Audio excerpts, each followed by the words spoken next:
I'm Dave, and I'm here talking to Daniel Hand, who's the author of Role-Playing Games in Psychotherapy, which might be somewhere nearby on that shelf. I've got that book. Have you got that? Are you, in fact, the Daniel Hand I'm speaking to that I referred to? Well, there's the same name on the book. Well, that's weird. I believe I am the same. I hope I'm the same Daniel Hand you're talking to, because otherwise it's time for me to have a massive personality crisis. This is already starting well. Yeah, well, the number of times I have to spell the word hand for people is absolutely hilarious. I had to spell it 3 times today, and I said 3 times and held up 2 fingers. Did you notice that? I have, but now I'm judging you. I'm kidding. Yeah. Hey, I'm a therapist. I judge myself all the time. If I don't do it, I'm not doing my job properly. Right. Well, isn't the stereotype that most therapists go into the business for the free therapy from their colleagues? Like, don't all therapists need a lot of therapy? So the wholesale therapy is part of the draw. I get a discount on the game stuff I buy from the game store that this channel's attached to. I love the discount. I would love to say yes, but over here, it's a bit different in the US. Is it? Okay. Only slightly, but put it this way, we can't afford to give colleagues discounts because we're living off bread and water as it is. Oh my goodness. Okay. Yeah. Well, I'm sorry to well, no, it's that's interesting. Now, I have the impression it's a somewhat lucrative career over here. Not like being an MD as much with the money, but I think you can do okay over here in psychotherapy. Well, as opposed to being a teacher, we don't pay them anything. So yeah, well, I've got some friends who just casually tell me how much they charge their client in America, and I'm like, yeah, I'm sorry, what? Yeah. Whereas over here, we're a bit. I mean, it's just direct competition. So if the lower you charge, the more likely you are to get clients. So yeah, it's just one of those things.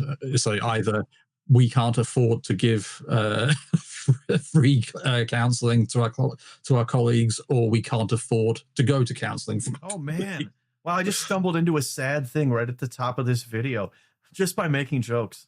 No, hey, if you want to talk seriously about the counseling and psychotherapy environment in the UK, we've got it's ridiculously badly run, just like every other industry. But oh my! All right then. Well, let's talk about how you run. I bet your portion of it is better run than the administrative portion, which brings us to the topic at hand, which is how you use role-playing games or concepts of role. I'm not even sure if you do full role-playing games. These are questions we'll get to, right? But you, in some way, you use concepts from RPGs in practicing therapy, right, with clients. Absolutely, yeah. Tell us how that goes. How does that work? Much like any RPG that you go and play, you'll a client will come and sit down. They'll create a character. Either I or they or us together will create. We together, should I say, will create a setting for it all to go in. Mm-hmm. Come up with a couple of obstacles for the character to, and they said overcome there to face and try to overcome, and you're away really. In as much as what it looks like to you and anybody watching this, it would just look like 2 people sitting down playing. Call of Cthulhu, D&D, Quest, Spectaculars, any number of things. It's just 2 people sitting down playing a game. Okay. I work one-to-one normally, but there are lots of people who work in groups. Charlene McPherson is a friend of mine. She was just in Time magazine, as a matter of fact. Oh. She does it with groups. But beneath the veneer of just being people playing an RPG, it allows people just to, by asking the right questions, posing the right scenarios, it gives both I as the therapist and they as the client opportunities just to dig a little deeper into the way they see the world, some of their presenting issues, and just psychoanalyze them, but from kind of a hands-off approach, at an arm's length, because if you create a character, and you'll know this, it doesn't matter how hard you try to make that character different from yourself, you will always end up in that character. Yeah. My characters are always grumpy in the morning for some reason. For example, and even if I try and make them happy in the morning, it just feels so alien to me. It's like, no, she's just grumpy in the morning. That's right. Well, prior to hitting record, we were just chatting about how neither one of us believes that 7 a.m. is a real thing that exists. It's a myth peddled by the woke left, right. who big time. Exactly. It's just something pushed by QAnon, I think. Actually, it's just. Oh my god! Is that still a thing? I'm light years behind the news. I actually don't know. It was at the risk of going off on a non-channel topic. It came up a few weeks ago. Trump retweeted something about something from QAnon. I think. Okay. But then I haven't heard anything about it since. Because there was a time where it was on the news constantly. Right. But anyway, they're responsible for peddling the idea that 7 a.m. exists because it doesn't. I'm self-employed. I work late. I don't work early. Put it like that. So you're playing. I think if I'm understanding you right, you're saying you just basically run an RPG like you normally would, but presumably the therapy happens at some point, right? Do you recap? How does this happen? Do you do a session with a client, and then you sort of recap or invite them to think about anything that the session brought up? How does that work? Some people, every therapist has their own particular way of working. I know that some people run a group game and then have individual sessions with the client afterwards. I personally just kind of let the therapy merge with the game. So, for example, you create a character. As I say, part of the client will always end up in the character. And as you're working through the character sheet of whichever game you're playing, buy my book. It's got its own character sheet and roll table. Go for it. Things start to pop out about the character, which I, as the therapist, recognize as coming from the client. And if they're keeping an eye out for these things, they'll spot them as well. And so that gives us an opportunity to talk about, well, why is your character always grumpy in the morning? Oh, it's because you're always grumpy in the morning. And then when you put the character in a game world and face them with a giant orc who's just there just to bully the character, depending on what the character does, you can say, well, is that how you would handle a situation like that? How does the character feel in this moment? Okay, how would you feel in that moment? And all of a sudden, you're kind of talking about the character, but most of what you say also applies to the client in the real world. And if you can draw the parallels, then you get that moment. Oh yeah, right. And all of a sudden, standing up to the orc barbarian or whatever he's going to be is the equivalent of standing up to a bully in the workplace. Oh, interesting. And, as time goes by, it's really, really cool to see clients transform into their characters a lot of the time. Because I had one client who created just the most badass mage and in existence, just really because she could. And the first roll of the game was a nat 20, and it was just, okay, that sets it up. And, spoke her mind, the character spoke her mind, stood up for herself, didn't take any crap from people, didn't let others push work onto them that she didn't. And these were all things that she wanted to be able to do. Whereas, yeah, exactly. And as time went by, and we were able to say, oh, did you notice how your character did that? What would it be like if you did that? Huh. And I'm so sorry. Continue. No. And that, in a nutshell, is how it works. And so I personally kind of have those conversations in between play, as in, you know, something will happen in the game and I'll go, oh, wow, let's just talk about that for a second. Whereas, as I say, other therapists might make a note of it and then ask the client later on how they felt or something like that. But I see. The process is fundamentally the same. Something happens in the game which we can extrapolate, we can look at, we can analyze and apply it to real world situations and learn from it. And as I say, it just keeps everything at an arm's length, because when you go to therapy, you're asked by this total stranger wearing a weird Hawaiian shirt with dice on it, you know, who's asking you questions, really intimate questions about your life. And for a lot of people, that's intimidating. That's scary. I mean, I work with a lot of people who've suffered domestic violence, sexual assaults. You know, being asked questions like that, you know, directly can be really traumatic, because it's like even more violation or way. Yeah, absolutely. And you know, this which is why that part of the field, working with that client base, you've got to be so gentle. You've got to just take it. You've got to tiptoe forward. But if we're talking about the character, it's always easier to give advice to somebody else than it is to take it ourselves. So, you know, your character rocks up to this orc bully. You know, you say, well, what would you say to the character in this situation? Oh, okay. So what would happen if somebody said that to you? And, you know, just kind of dripping the insight into surreptitiously into each other's minds. Yeah, well, make believe is safe, or it can be if it's done well. Make believe can be very safe. It's one reason. I mean, I don't know if I'd bring Delta Green into a therapy. No.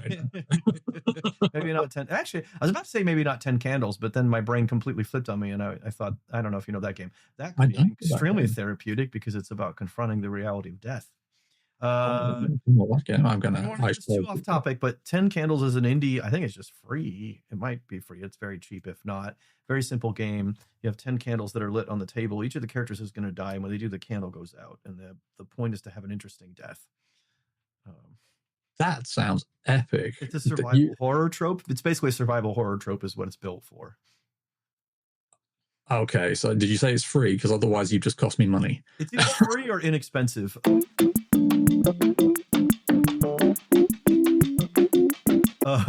So a friend of mine ran it. I haven't bought it myself or tried to run it, but I remember it quite fondly. It's really, really rules light. It strikes me as something that might be useful, therapeutic in a way, but it would be for someone who is not afraid to role play dying. Right? Yes, absolutely. For that, or will not have trauma that makes that a good thing. I like it. Like the way my brain works, my particular brand of trauma is compatible with that. I like to explore that, unpack it. I'm not avoidant. I'm confrontational with stuff like that. But and part of that could be a very therapeutic thing. And that's it for the right person. Part of the process for me is, as a therapist, is figuring out early on, well, what does the client want? You know, if the client wants to play a horror game, I'm not going to give them a light and fluffy wander home experience. Yeah, exactly. You know, let's keep Mouse Guard for somebody else. But likewise, if somebody wants to play a superhero character, there's no point me saying, right, well, we're going to go on a mission to destroy this piece of jewelry by throwing it into a giant volcano, because they don't want to do that. They want to fly around and shoot beams out of their eyes. So yeah, part of it is just kind of, for me, being aware of what the client wants and kind of I'm very much a fulfill expectations rather than subvert expectations kind of player, you know, GM. And so if the client wants something, be it a certain character type, a certain ending, a certain death, a certain whatever, just okay, fine, we'll work towards that. Sure. And that because the book was designed very specifically to go out to people who just don't have much experience with RPGs, because most people in the therapeutic world just aren't of your and I's demographic. Yeah. You know, not many of them own shirts with dice on them, for example. Really? Huh. I know, it's weird. I wondered by why therapists that I have seen did not have it, frankly. well, yeah. Well, now you know that it's a big secret in the industry, and I think I might be assassinated now that I've let it slip. Oh no! But speaking of facing death, but so the system I use for the book was just let the client decide what they want to do and build the game, build the story off that. And so you start off just by asking them, oh, what kind of things do you enjoy watching or reading or playing, whatever, you know.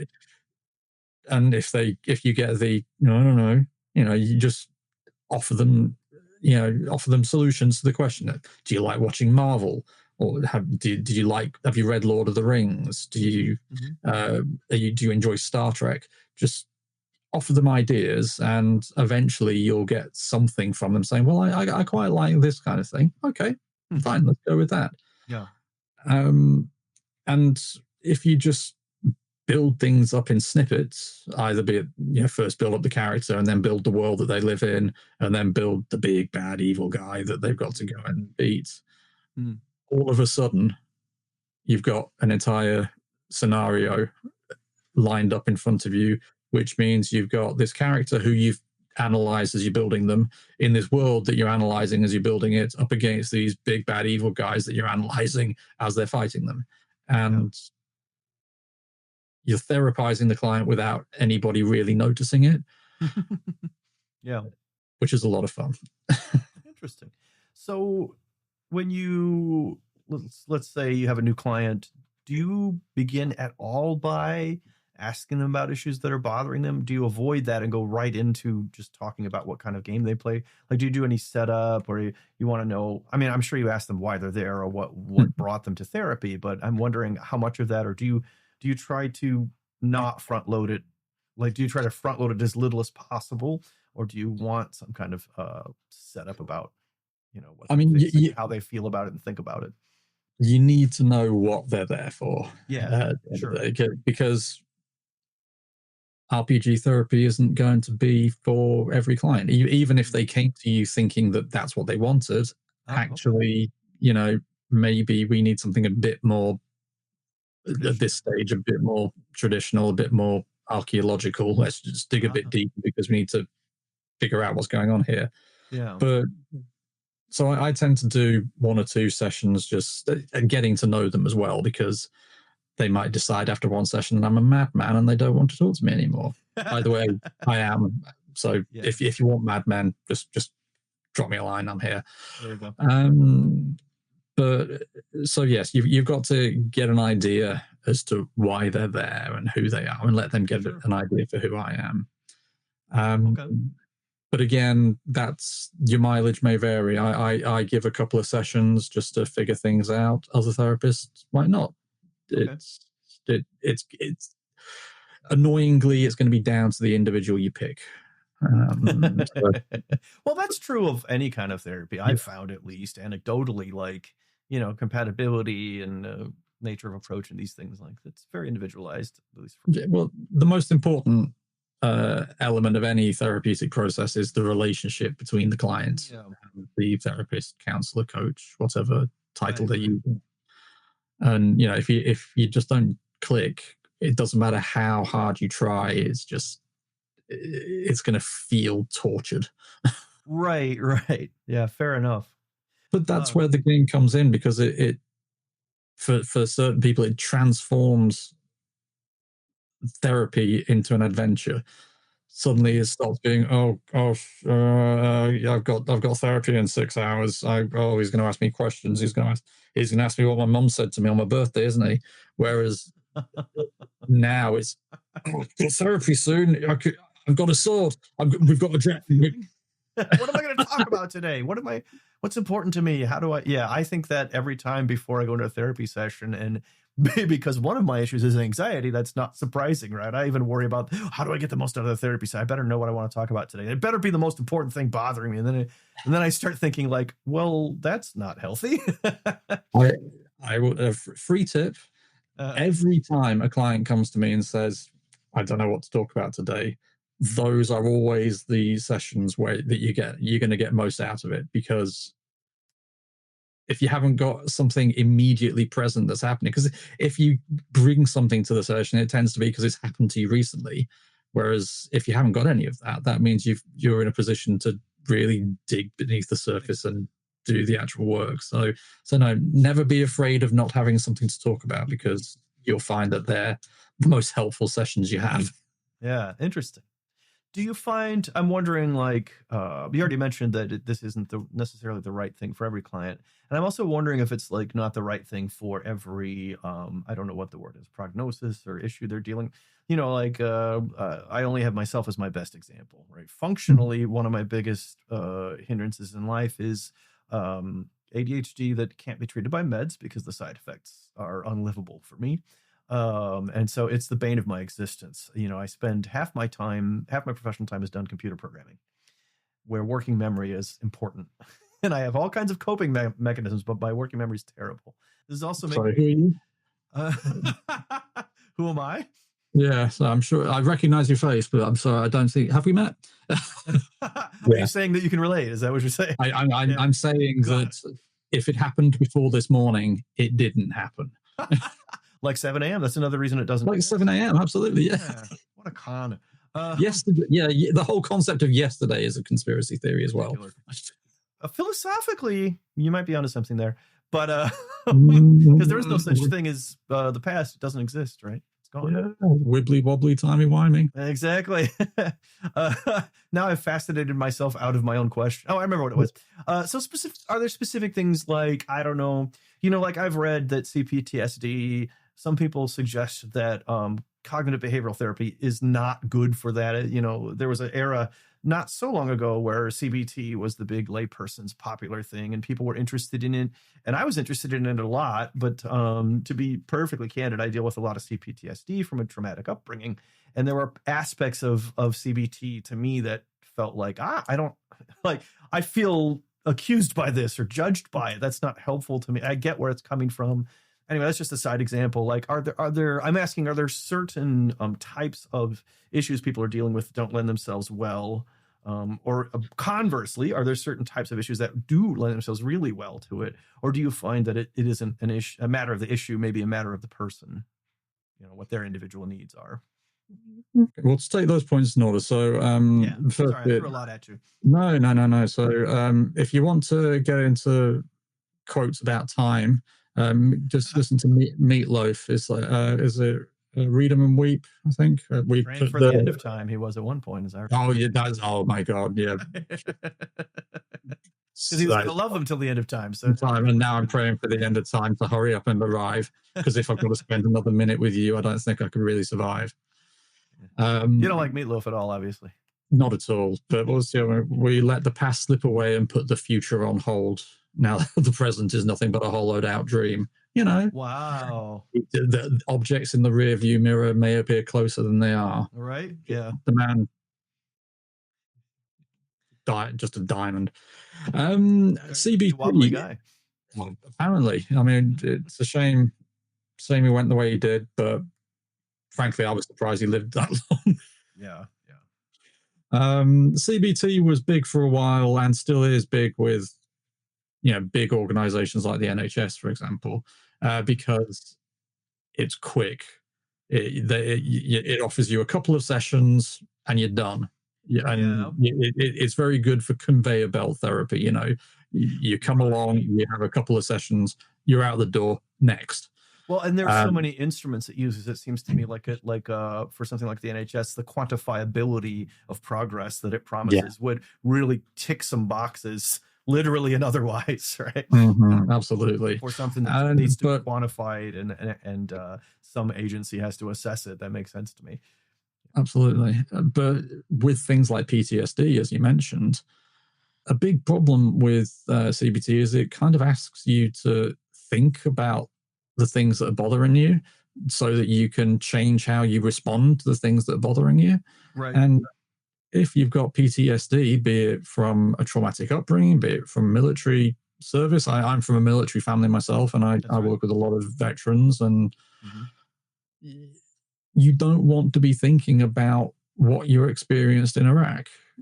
You know, you don't want to spend your day reliving that, because the whole reason you're there is because you want to stop spending your day reliving it. Right. That makes sense to me. Yeah. If you put me in a flashback, a so-called emotional flashback or otherwise, like that's not helpful for me therapeutically at all. Like if you put me there, we can't do work there.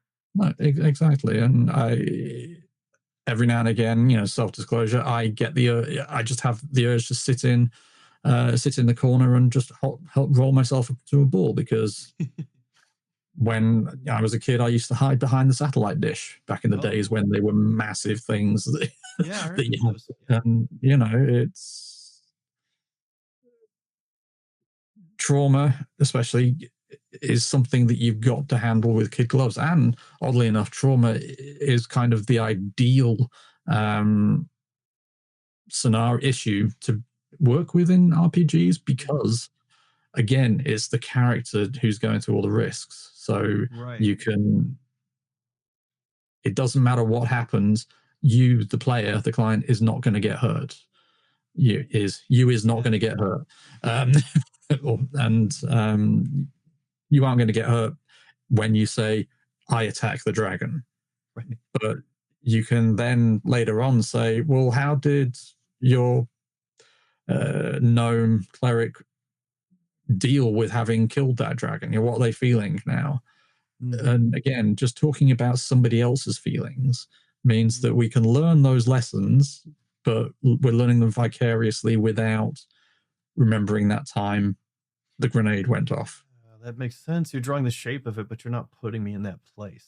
Yeah, absolutely. And again, you've got to be very careful. Do not put an ex-Marine who watched his mate die in Afghanistan. Do not play Twilight 2000 with them. Okay. I actually don't know the game that well. I'm aware of it, but I don't know what it's like to play. Well, I grew up in Germany, about 40 minutes drive from the Iron Curtain. And Twilight 2000 is like, oh, I'm back home. Oh my, okay. We went to Berlin, and there was just you had to hand your passport in. There was just a shed with one of the holes at the bottom with the sill, no window or anything like that. So you drove up. My dad handed over the passports, and his hand in a black leather glove came out of the hole, took the passports, pulled them in, and then handed them out again. Wow. I can't remember how, I must have been, I was young. I forget how old I was, but that frightened the living X out of me. It's just like, oh my God, there's a building with a hand. Jesus. I kind of love it from a horror perspective. My writer brain loves the fodder of that. But yeah, that sounds. The Stasi are coming. Yeah, wow. That's almost it's almost on the level of it's one step away from a Lovecraftian thing. It could have been a tentacle coming out of that instead of a hand. Frankly, who's to say it wasn't? Fair enough. But yeah, so the balance is making sure that things are unreal enough to not be re-traumatizing, but close enough to be reflected upon, to to be thought about. Analogous, yeah. Yes, good word, absolutely. Okay. And again, that's going to take experience on the therapist's part, hopefully. But if you're any good as a therapist, you're going to know not to do that to your client. Yeah. So for example, things like safety tools, my book doesn't have anything at all about safety tools, because frankly, if your therapist doesn't know how to stop talking when you look like you're struggling, they should not be doing that job. You don't need a formal card system where they have to throw one down. You should just. Yeah, exactly. So I'm just assuming that my readers know when to stop talking and when to change the subject. Now, that's interesting you bring that up, because I looked at the listing on Amazon and noticed that several reviewers were saying, hey, I got this just because I'm interested in role-playing games. I thought it'd be interesting to read. I'm not a therapist. I don't plan to use it in therapy, but it's useful. A number of reviewers were saying that it's useful for GMs and even people playing games. Was that part of your intention, or did that just kind of happen organically? Like, did you write it with both in mind, or did that happen organically? Or a bit of column A, bit of column B type of thing? A bit of column A, bit of column B. I mean, the hilarious thing about it is that it's an academically published player's handbook. Yeah. It's a publisher? Palgrave Macmillan, one of the biggest academic publishers in the world. These are people who take themselves very seriously, and I conned them into publishing a player's handbook. Yeah. I will never stop finding that hilarious. But because the target audience is people who don't know much about RPGs, as long as, and I do say this in the book at some point, if you're not a therapist, as long as you know that you are not to try and therapize your players, hopefully it's perfect for your needs if you're just starting out, because it's designed to be simple. I mean, the reason the system came about was with my earliest client, I tried using D&D with them, and you know what it's like creating a D&D character. It takes forever. I mean, it took, I think, 2 sessions just to create the character. And again, don't get me wrong, plenty of opportunity for conversation, but people come to me to get therapy, not do paperwork. And well, and character creation is its own little mini game. Some people really get into that, but it isn't. Yeah, but D&D's with creation. Fair, yeah. And frankly, I mean, we mentioned this before we came on air, but Wizards of the Coast's recent behavior means that I will not be using their products for my client work, and would feel unethical were I to suggest other people do it, frankly. Anybody who sends literal hired goons around to somebody's house, I have issues with supporting. But yeah, so the whole point of the system in that book is to be very easy to use, to be very quick. I mean, you can create an entire character in 10 minutes. Oh, so your book has a game system in it. It's not. Oh yeah, it's therapy. Yeah, I mean, sorry, Adam, don't you dare fall. He-Man holds the book closed because I keep pulling it open. But most of it is either a game system or demonstrating how to create a world, for example. And at the back, it's got dozens of roll tables on how to, just if you're worried about creating your own character, okay, fine, just roll on this table and you've got it there. So, for example, it's got its own character sheet there. You just fill that out, and you've got a character who not only has stats but also has family, friends, adversaries. People whose relationships you can go, okay, so you've got, so that your character doesn't like their dad.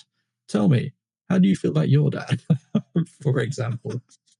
Hit the nose right there. Yeah, exactly. If you want to be a bit specific, but also I try and show you how to very quickly draw some maps, just because I'm a huge map nerd, and drawing a tree is just a lollipop, a circle with a stick underneath it. We're not talking Francesca Byrold here. Is that her name? The lady whose maps are in absolutely everything at the moment. Oh, really? Oh, yeah. Knowing artist names at all. She's amazing. Me and my group are playing Pendragon at the moment, and love Pendragon. I'm not a huge fan of the roll under but roll high system. That boggles my mind slightly. Weird. Yeah, their conflict resolution's a little tricky. But I think it's worth the nuances personally. The crunch. I love Arthur. I've loved Arthur since I was a wee lad, and just apart from the fact that we played a couple of nights ago and got our asses handed to us because it's not a friendly system. If you don't know. How did that experience make you feel? Well, it made me feel vulnerable, actually, because it kind of highlighted the just how easily and quickly things can change. Because we were winning the fight, and then suddenly this I think it was a Saxon warrior came up and just whacked me around the head, and I realized just how finite my time. Okay, maybe I. And it made you ponder how your prejudices against ancient Saxons may be something you want to explore and look at. Right? Possibly. I mean, yeah. People who no longer exist. Well, so my favorite Arthurian stories are actually Bernard Cornwell's Warlord Chronicles, which is a kind of a historically realistic-ish take on what Arthur would be. And yeah, he's just really good at presenting the Saxons as being a bunch of lunatic warriors who were just orcs from Lord of the Rings, essentially, just wipe everything out in front of them. And I didn't know that he had done Arthurian books. Now I'm really interested. I've read some of Cornwell stuff and really liked it. See, I mentioned earlier that whenever I move anything in this room, something falls down. Is it going to happen? Are we ready? Observe. There it is. There it is. Walter White, is that what I'm seeing? Yeah, of course. Walter White. I'm in the Empire business.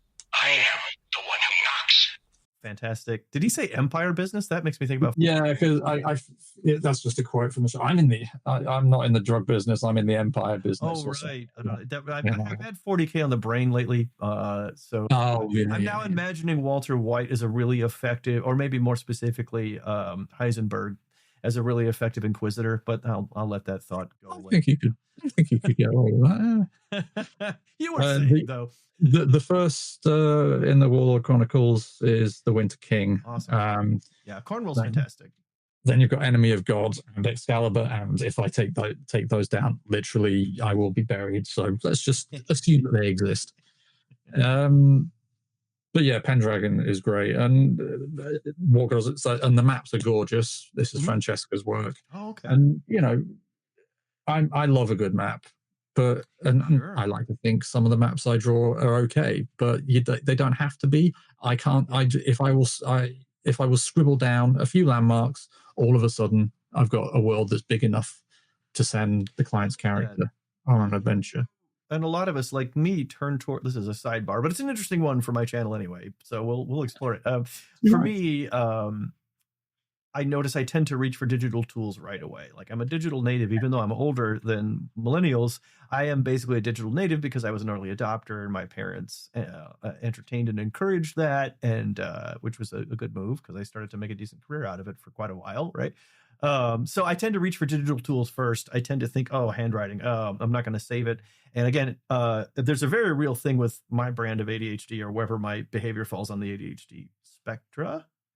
Various places on the spectrum. I don't know what you would call it. That's not spectra. That would be multiple spectrums, but you get what I'm saying. However it manifests in me, I worry about handwritten things because they're going to wind up all over the place where I can't find them. So another advantage of digital tools is very easy reorganization. I'm incentivized to keep it organized because it's so easy to do that. But I am desperately fighting the urge to get a Remarkable, or Kindle Scribe, so I can have handwritten notes, but they will end up with. I'm not going to do you any favors by telling you I highly recommend either device. I've owned one of each. I wound up getting the Scribe because then I could carry around one thing and read Kindle books on it also, which I can't do in a Remarkable. So Amazon's got me with their monopoly there. But I can't recommend them enough, and they're both kind of expensive. So sorry. Yeah, I might have made you poorer again. But what I was going to say, I like your emphasis on just hand drawing.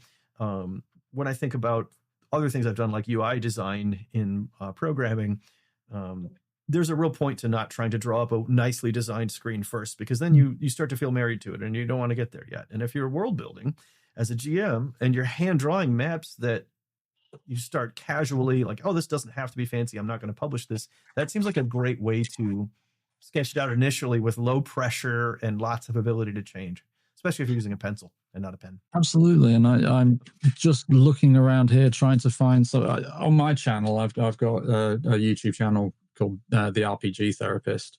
And only last week, I actually just drew a map on camera. It was very bad. But okay. it was. It has to be serviceable, right? It only has to do the job. Yeah, absolutely. Nobody else would see. I mean, here's one, but this isn't. Oh, that looks way better than maps that I draw. So now you're making me feel bad. Yeah. So this is what I drew on my channel the other day. You know, why not? It's not Lord of the Rings, but it took me about 15 minutes. Right. And that was 15 minutes whilst I was talking to people and saying, okay, this is what you do, this is what you do.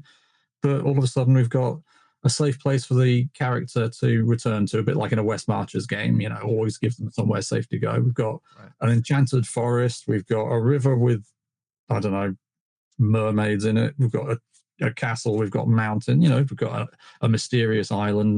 You know, that is more than enough content for anybody's therapy. You know, I always talk about it in terms of locale building rather than world building. Don't spend too much time building a world for each client. Just build an area where their characters can live, have a few adventures, and then move on. Yeah. This turned out to be a fantastic answer to the question, because I thought that I was tangenting, but then I realized, like, no, we're seeing in real time the answer to my question, which is why are people saying this is also helpful for game masters? Because what you just said about clients is also true of building games as you go, which is a better way to do it than trying to break your brain for days at a time, building a complete world out of whole cloth that you've never run any game in before. This works for, you know, non-therapist, fun-seeking GMs too. I can see why people can find things from this book that help them in their games too. I hope so. And obviously it gives further reading, for example, and basically that's just me listing out all my favorite RPGs in various genres. Nice. But, you know, as I say, it's got roll tables for names. It gives you backgrounds and occupations and relationships with people, but also it gives a few pointers on types of obstacles, types of exploration. I've got puzzles, like, you know, what type of puzzle do you want to give? And I've just got a roll table there. Do you want, if you can choose or roll, so you could give them a riddle or an inventory puddle, an inventory puzzle, or indeed an inventory puddle, code and stuff like that. And some infantries leave puddles. You know, an army marches on its stomach. So yeah. Uh-huh. The other thing also is I keep it dice agnostic, because I presume that not every therapist will have. Right. Going to pop out to their local game shop and will not have a bag full of dice. That is an enormous dice bag. Holy cow! That looks like a bag of bags. Are there smaller bags inside it? Is that what I'm? Not quite. It's well, yeah, actually a couple, but it's split up. I think this is Critical Role, actually. Yeah, this is. This Laura Bailey's big one, but I got these the other day. These are spherical dice. These are my new toy. I was always I'm so worried they'll roll off the table. I've never tried spherical dice. It requires a dice tray to really do it well. Just make one. You know, you're fine. Just get a piece of cardboard. I mentioned the anxiety issue.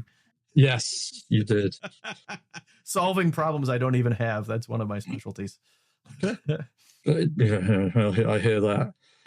But again, I just assume that not every therapist is going to have a full set of dice, but you know, it's easy enough to grab a D6. We've got a D6 lying around somewhere, so just use that. If you have a full set of dice, that, you know, make up your own rules to use.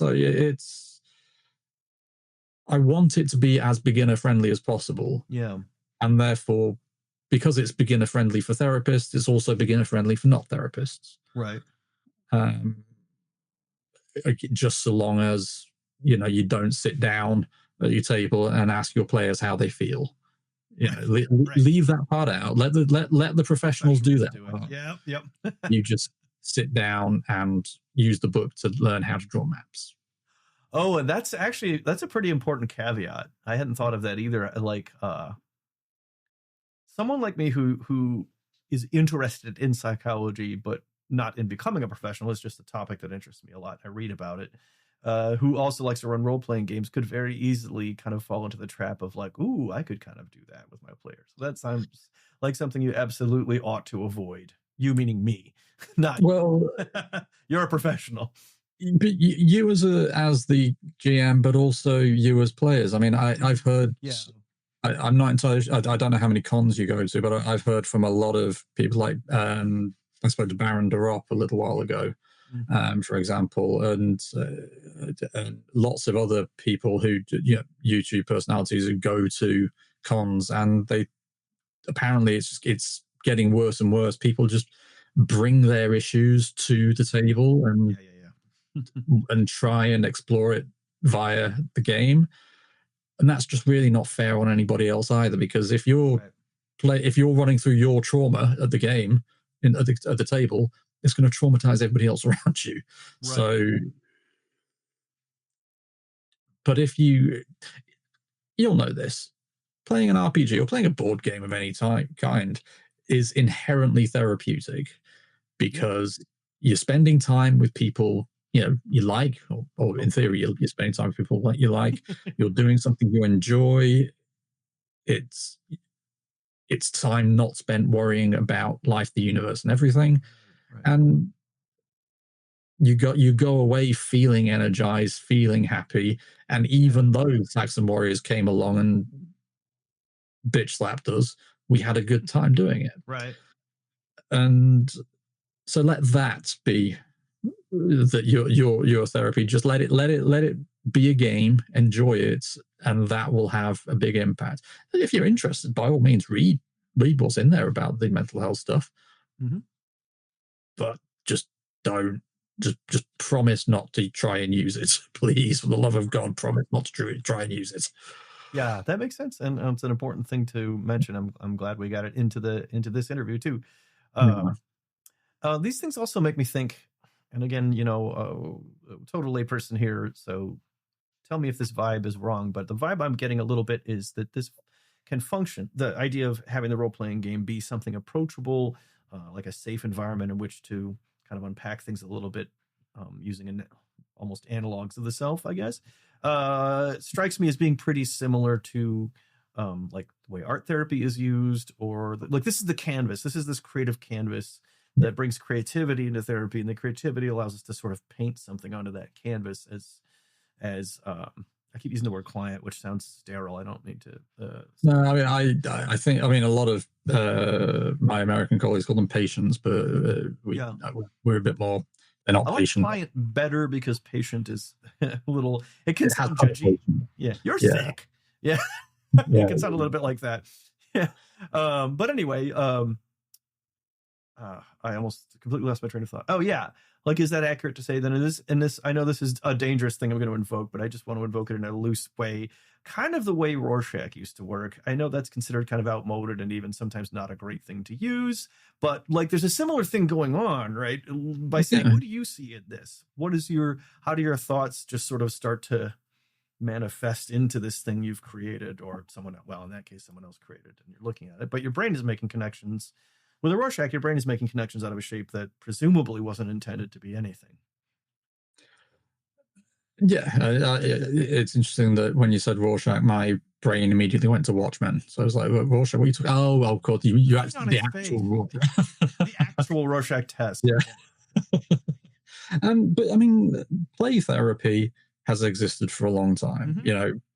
Play therapists. I'm a trained play therapist. We know that letting a child or young person play and interpreting and helping them with that play can have therapeutic benefits, because it can give insight and it can just give them a safe place to explore their emotions. Same RPGs. Therapeutic role play has long been, since the dawn of therapy has been a thing. Putting the client playing. Yeah, exactly. And so RPG therapy, I often describe as play therapy and therapeutic role play taken to their natural conclusion. Because absolutely, it's a creative exercise, and I nag my clients to do creative stuff in between sessions, because almost universally, when somebody comes to therapy and you ask them, so what do you do for fun? They'll go, not a lot. I work X hours a day, then I think about work for the rest of the day. Oh man, yeah. And so by getting them to do creative things like draw pictures of their character, write a couple of paragraphs about the character's backstory, design the spaceship that they live on. That gives them stuff to do in between sessions that just means they're not thinking about their issues. And also, I love Colossal. Have you played Colossal? No, I haven't. Oh, I will Look that up. pull this out just to show. But this is a solo RPG. It's the conceit being that the entire world is in one giant building, or a colossal castle, if you will. But it's a solo RPG powered entirely by a deck of cards, and it means that even if you don't feel able to go out and find an RPG group, just play with yourself. Get some of that creativity going, and you'll enjoy yourself a bit more, because you're not if you spend all of your time being miserable, you're going to spend all of your time being miserable. Right. So if we can give you some activities between the sessions to enjoy, all of a sudden you're spending less time being miserable. Yeah, I've been thinking about that lately. I read a quote from Thich Nhat Hanh, who said something to the effect of, we've in the modern world, we've forgotten and even devalued the importance of rest. And he was saying it, he doesn't just mean relaxing, although I think that's included in what he was thinking. But this is a Zen Buddhist monk who, or teacher, actually. Monk's an inaccurate word, especially for him. He's a teacher. He's not just a practitioner. Who believes in meditation almost above everything. And that's a huge part of your practice. If not, some Zen teachers will tell you that should be 100% of your practice is meditation, right? But the point of meditation is to rest the brain. Like, I'm not part of the point of it. I'm reducing it a lot, but part of the point of it is to, hey, you don't have to sit there trying to solve problems constantly with your mind. Let your mind rest. Let your mind exist. Let thoughts flow in and out of it without attaching to them. I think is part of what he was getting at. And that's a little bit like what you're saying. I'm if you'll indulge me in a way, I'm getting very like airy fairy about it, but I see a kind of connection there that, like, yeah, allowing yourself to play, making sure you're doing it, setting time for it is letting your brain regenerate. You sleep at night to let your body regenerate, right? What do we do to let our brains regenerate? In my world, it's a mixture of meditation and things that I enjoy doing for fun. Yeah, absolutely. I mean, I'm a big believer in the inner child. How we're all carrying the little boy or girl that we once were, and they still need care. They still need play. They still need a hug every now and again, and indulge them. Give them the hug, but also say, "Let's just be silly today." Let's be the chaos goblin of the party. Let's go and seduce the dragon. Come on. Not that again. Okay. Roll for damage. Look, Todd, what do you mean? Why every session are you seducing the dragon?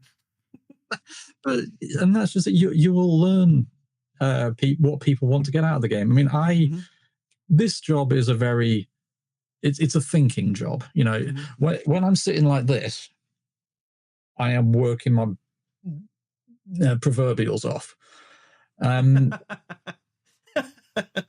sorry, I love that expression. I've never heard that before. I'm working my proverbials off. How are your proverbials hanging? Yeah.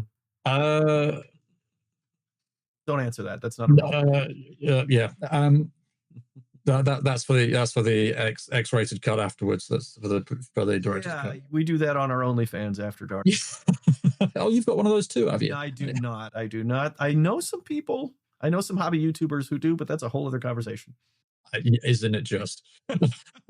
And good for them, man.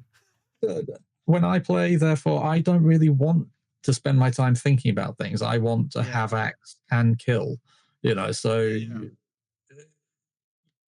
that's where I'm happiest in playing. Whereas a lot of people like the social interactions. A lot of people like the puzzle aspect, the mystery, and you'll see it with your own players.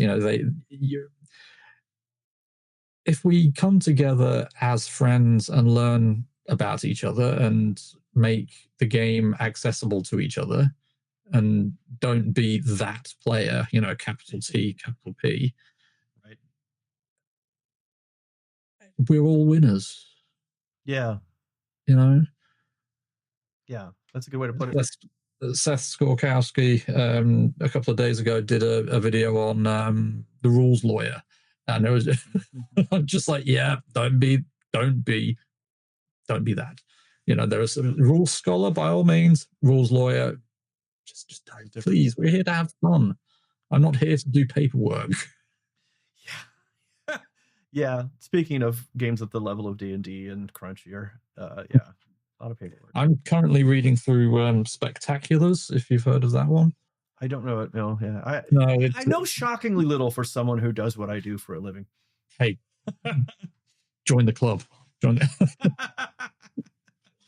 Nice. But it's a superhero RPG, but it comes in this massive box that's got that. Yeah, and it's just you've got plastic trays. You put your character sheets in there. You kill yourself trying to get them out.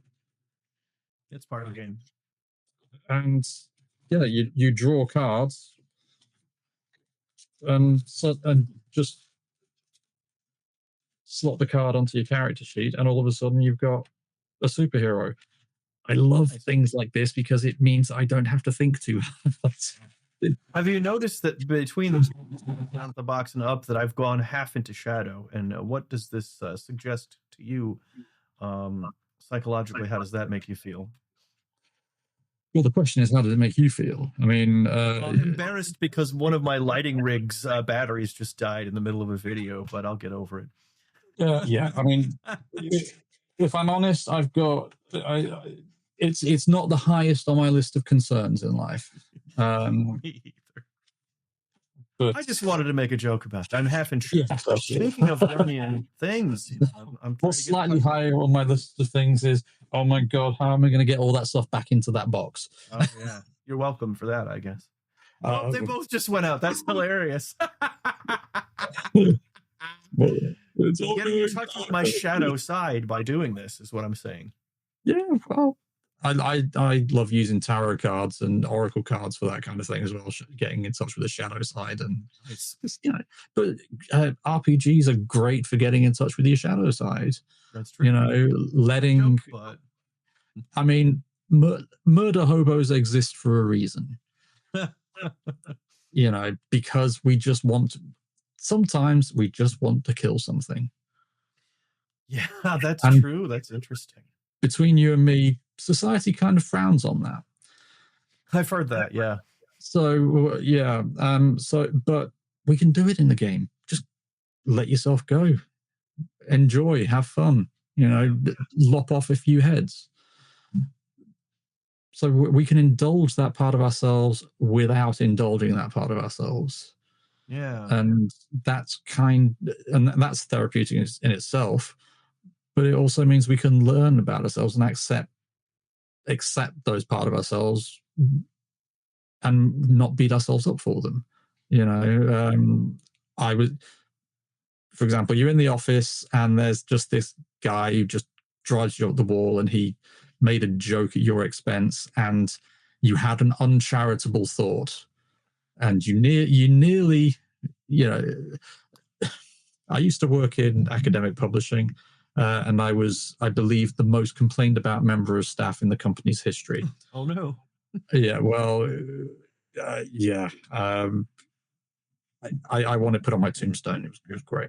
But, it was just a case of, the number of times I got asked, do you know who I am at that job? And it's like, mate, no, I don't know who you are. Speak to me like that again, and nobody's going to know who you are when they find the body, okay? Oh, Jesus. So I said a lot of things in the office. I didn't quite say that, but I can in an RPG. I will never admit to fantasizing about brutalizing anyone I've worked with.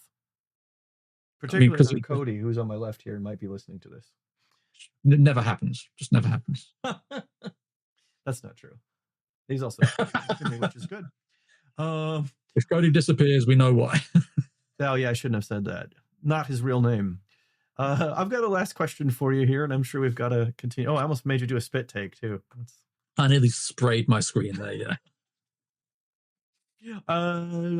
presumably this is going well for you. You've been doing it for a while and went to the trouble of writing and publishing a book. So it must be something you consider successful. And I'm wondering, do you hear good feedback? You must, from your clients, patients, whatever is the appropriate name for them. Yeah. So it kind of the big thing about the book is this needs to be more available. We need more people who can do this, because it is amazingly powerful. I mean, I give this example every single time I'm asked about. I talk about this topic. The first client I ever had that I used D&D with came along, and it was a young lad, and he developed selective mutism, and the poor little guy was trying so hard to engage, but he just couldn't. Sat down, created his character, introduced him to, is it Fandalin? Is that the name in the village in the box? Oh, so an NPC came up and said hello, and instantly this kid started talking. Hello, how are you? And because it wasn't him who was doing the talking, it was the character who was doing the talking. Wow. Oh, masks come into it too, kind of. Yeah.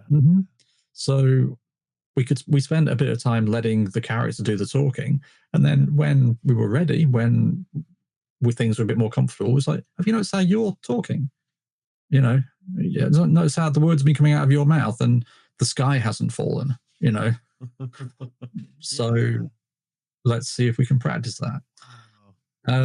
It is amazingly powerful as a tool, and more people need to use it. And so kind of getting it published by an academic publisher, I'm hoping that, because the satanic panic has a lot to answer for, and there are still people. I mean, if you were to show Marvel Multiverse or Thirsty Sword Lesbians to I love thirsty. Side note, back in time and show that to I went to my local game store and just said as loud as I could, excuse me, do you have a copy of Thirsty Sword Lesbians? And the chap at the till, who I've known for years, said, sorry sir, no, we don't have a copy of Thirsty Sword Lesbians, but we can order a copy of Thirsty Sword Lesbians. And just kept saying it, and everybody in the store was just like, what the hell is going on here? But if your traditional therapist, and we've all got an idea of what a quote unquote traditional therapist looks like, were to look at Thirsty Sword Lesbians, they would go, no, I'm not using that. But if it's three things I don't like, thirsty, swords and lesbians. But that's a joke. I'm not disparaging lesbians on my channel. I just said I don't like them. I do not mean that at all. Hey, that was me being the character of a satanic panic person. That picture brings me so much joy. That character does not give a shit, and I am there for it. Yeah, same. I love it. I love that game. I feel you on the satanic panic. I endured part of it. I was brought up in an evangelical household and was interested in D&D at a very early age, in the early 80s, when it was just starting to go mainstream. So I was right in the crossfire of that moment, in a way. Whereas my parents were more on the lines of, what nerds? Have you seen that so-and-so's kid play, they get those little figures and paint them. And, when I left home, I'm like, Warhammer is awesome. What are you talking about? But yeah, so there is that stigma. It's unholy and it's for nerds. Right. And that's why we love it. Yeah. You're right. Damn right. I love unholy. I love nerds. That part is me being me. And unholy nerds are even, just the best nerds. The best. That's why I try to be as unholy as I possibly can be. And that's the takeaway from this video. Thanks for watching. Beautiful meeting you. Go forth and sin. Not really. But yeah, so that, yes, just to answer the question, yes, I think it's incredibly powerful as a therapeutic tool. And you find clients are not only responding to it well. What I'm curious about is, do they like it? Do they give you feedback like, yeah, this is really neat? Like, it might be working for them, but they don't even consciously realize they like it, right? That's a possibility. But I'm curious if they even think or say, like, you know, this is because obviously so neat. Or... At the end of the therapeutic process, you have a kind of a debrief. You know, how did you find your experience? Was there something in particular that helped? Something that wasn't? And it's great for engagement because, again, it turns the therapy from I've got to talk about my feelings to you can combat your inner demons by swinging a sword at an imaginary one, for example. Is how I often describe it. And by having those conversations, well, what would you say to the character in this circumstance? That gives opportunity for reflection, and it's just a great learning tool, but it's also a lot of fun. And people don't associate therapy with fun. And I think, but I'm weird. I enjoy the process, but I'm weird. But we live in an age where the therapist and doctors, etc., they aren't the sole owners of knowledge anymore. You know, I can Google my own mental health issues, and I assume my clients can as well, and I assume many of them have. And so me pretending to know all about anxiety and assuming that they don't know anything, those days are gone. You know, we don't have expert practitioners with a clipboard going, I know what I'm talking about, you don't, so you just do what I say. And so we need to make the entire industry more approachable, and one way to do it is to have fun with your clients. Yeah, that's great. Can I tell you a brief bit about something about that in my life? Please. I actually had some therapist at some point, completely old school. This was not that long ago, mid 2010s maybe. New therapist to me. I felt that he was trying to impress me a lot, and he was telling me all about his accomplishments and things. And I'm already thinking, aren't we paying for a session about me? This is like the only place where I'm allowed to talk so much about me and not. This isn't part of my narcissism. It's just something that helps us, right? Like, and even worse, like, he took me through all of these Rorschach tests were one of them, but the old school kind where it doesn't just provoke conversation. Like, there's a numbered list. Like, if they say that it looks like boobs, then they probably that kind of thing. Like, he analyzed me based on specifically my answers as they went to a chart. He gave me an IQ, a literal actual IQ test, and went through all these things that people used to do all the time. He's doing exactly what you're talking about, just the clipboard checking off boxes. And then he schedules me for a session to talk about the results of the test. He's very proud of himself. And he says, well, what I've determined is that you have this issue and that issue. And he mentioned some things in like narcissistic injury, some very technical terms. And I mean, again, I'm at a hobby level really interested in psychology. So I already kind of know I think I know what those terms mean. I recognize I'm not a pro who has a degree, who's studied as much as people have who do that. But like, I'm picking up what you're putting down. And I told him, like, I let him give his whole spiel, and he looked very proud of himself. And I said, sure, but like, you could have just talked to me and learned those things too.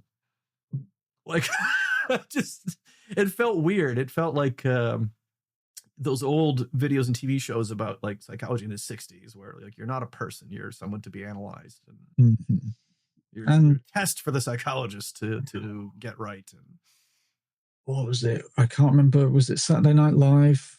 Or some show, they did a sketch. I can't remember the actor's name, but basically a woman came to therapy, and I can't remember his, but it was like, sessions only last 10 minutes. Okay, so and you're frightened of being buried alive in a box, is that right? Yes. Okay, well, I've just got 2 words for you. So shall I write it down? Oh, you can do, but it's 2 words. Most people can remember. Okay, you ready? Yeah. Stop it. Sorry, what? Stop it.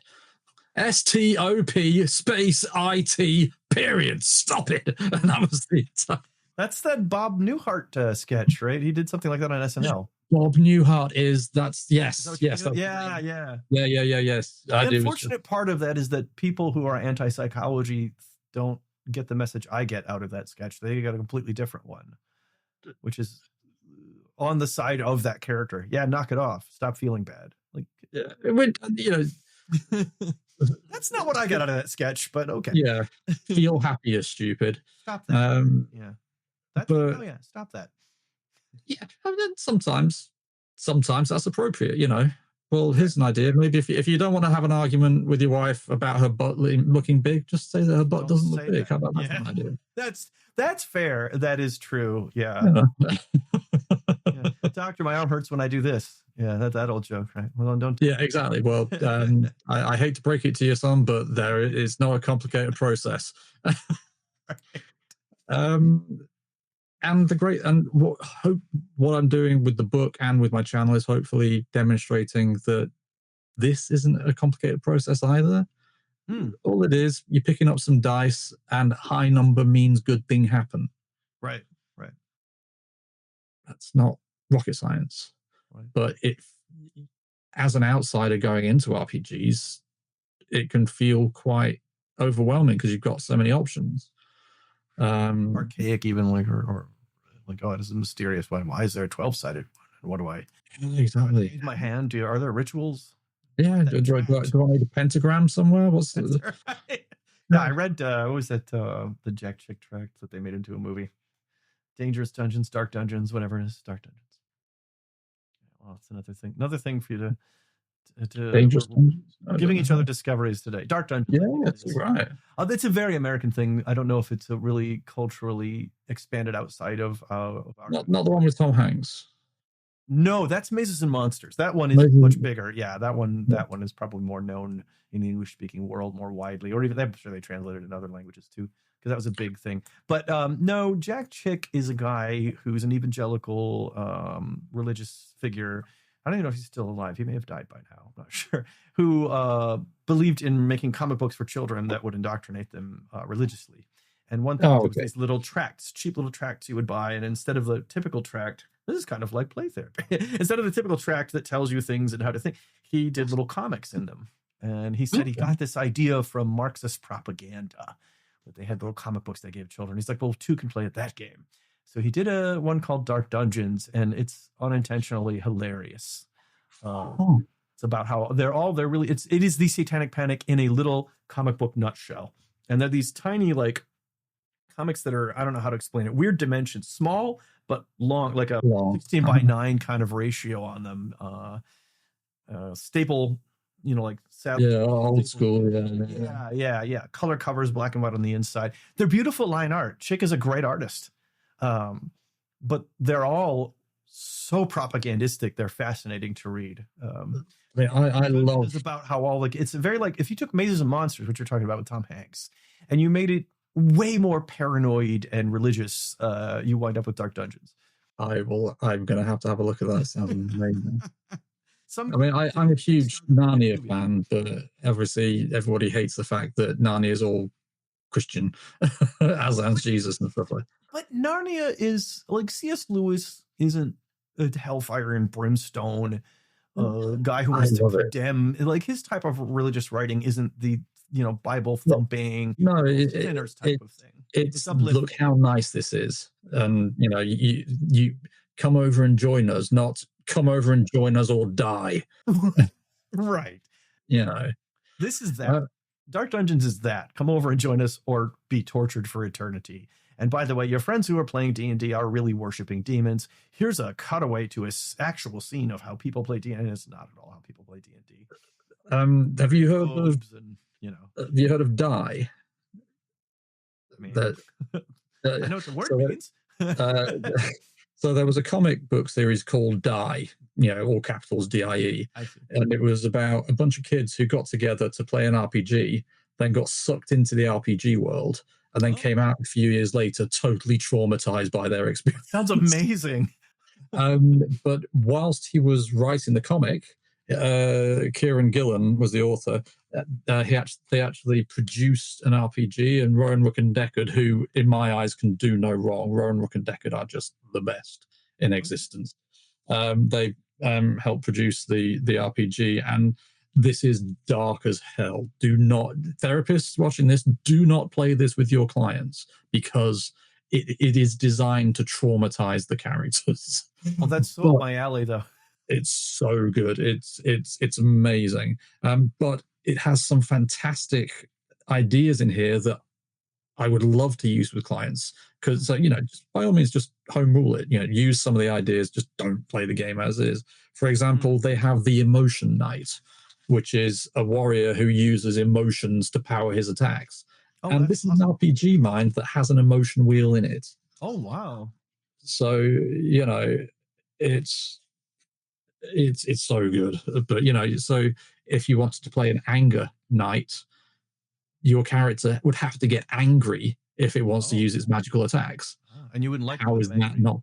Sorry, to quote that. And I said, and you wouldn't like me when I'm angry, to quote them. Mr. McGee, don't get. He's an anger knight. The Hulk is an anger. Yeah. But the knight in the comic is a depression knight, so he has to get depressed to kill things. Well, I am having a blast, but I feel like I should wrap this up. But I will say I vibe with this whole concept in one more way too, and you can tell me if this is like part of your thoughts or if you think this jibes with it generally. But for a long time, I have thought that speculative fiction is what serves for mythology these days. It takes on these large tropes and uses analogy and uses metaphor and whatever the correct phrase is, but makes things safe to talk about. Like the Starship Troopers movie, which is pretty much a parody of the book. Sends up fascism and nationalism. We're not talking about the United States. We're not naming names. This is some pretend place where we can make these people look like idiots, and you can laugh at it. It brings the problem down to size in a way, or it makes things approachable or understandable. Even archetypes are ways to get around one's resistance to one's own trauma by making it symbolic. It makes it something approachable, or even there's almost a ritual to engaging with these things that happens in that way. And so it's not surprising to me, because the connection I see is that the vast majority of RPGs that have ever been, I was going to say in print, but that have ever been published are generally about spec fic. It's pretty rare. And other RPGs do exist, mainly maybe historical play where you don't really, bring any magic into it. Pretty rare. Usually there's going to be a spec fic element. This is nice. That's Pride and Prejudice RPG. This type of stuff. Yeah, those things exist and they look like fun. I'm not disparaging them, but I noticed that at a rough, crappy stat that I'm making up out of thin air, maybe 9% of the RPGs out there are about some kind of spec fic setting. There's magic or there's technology that doesn't exist. And I can see, loosely speaking, some overlay with what you're doing too. Like, it makes sense to me that games built around speculative fiction work that way too, because again, not to hit the Jungian thing too hard, I keep mentioning it, but the warrior way and the way myth develops and the way Jung analyzes it, and like the hero's journey, stuff like that, seems like they really vibe with role-playing games. And both of these, you're using both of these as psychology concepts at once. I find that interesting. Well, oddly enough, the hero's journey, I was going to say exactly that, and the other word for it is the monomyth. And monomyth. I've got my YouTube channel is the RPG Therapist, but my private practice is monomyth counseling. Oh wow! Because the whole therapeutic process is an individualized hero's journey. You've got I forget what the different stages are called, but you've got the individual in a state of unrest, unhappiness. They refuse to crawl. They don't want to go to therapy, but in the end they go to therapy anyway. They meet and eventually you reach self-actualization and go back out into the world in a happier place. And I love all that stuff. So I could talk for years about how the monomyth applies and therapy and stuff. So monomyth counseling with 2 L's.co.uk. That's that's I remember seeing that URL in your stuff there. I can't think of words now. My brain is starting to shut down. Your stuff, your things. It's 9 p.m. here, so my brain shut down 2 hours ago. You're probably ready to go too. But thank you so much for talking with us, and it's been a great conversation. I've really enjoyed it. You and me both. Thank you so much for having me. I don't know how else to wrap this up other than to speak to the viewers. As always, thank you for watching the channel. I am Dave, and, we're around. Keep watching. I have to ask you to like and subscribe. I know you don't like it, but statistics show that if I remind you, you might do it. No pressure. And leave a little comment below, because if you watch the video from start to finish, like it, and leave a comment, even if it's just a space with no text in it, that just means that the algorithm likes this video more. So do it. Just go through the Dave's back catalogue and just do that to all of them, and to my back catalogue as RPG Therapist. Obviously, we need the views, please. And go to Amazon and leave a review for the book. Even if you haven't read it, just leave a review. I'm totally going to check it out. It sounds fascinating. I was proud of myself for doing my homework, but I somehow totally missed that there's a game system in it, which is really fascinating to me. So I'm personally definitely going to check that out. And I also think if any video could elicit an interesting conversation in the comments, this one seems like one that really could. So yeah, let us know what you think. If you've done RPG therapy, I see ads for it all the time now on Facebook, targeted ads that find me. I know it's growing more popular. So if you're someone who's actually done it, tell us what you think about it. Well, actually, right now at time of recording, on the shelves of your local newsagent or grocery store, whatever, Time Magazine have just released a special edition looking at 50 years of D&D. And a huge part of that is looking at D&D's use in therapy. Oh, I didn't know that. And they interview Charlene McPherson, and she's just the best. So yeah, go out, and if you're interested in the topic, go and grab yourself a copy of Time Magazine. And if it's something you've experienced, like I said, leave us comments. We always enjoy the discussion. Until next time, I don't have a slogan anymore. I used to say, may all your 20s be natural. But then that was really close to Dungeon Craft. So. Yeah, may all your rolls be 20, which is a very good line. You can't argue. Instead, I'll say, take care and be good to yourselves.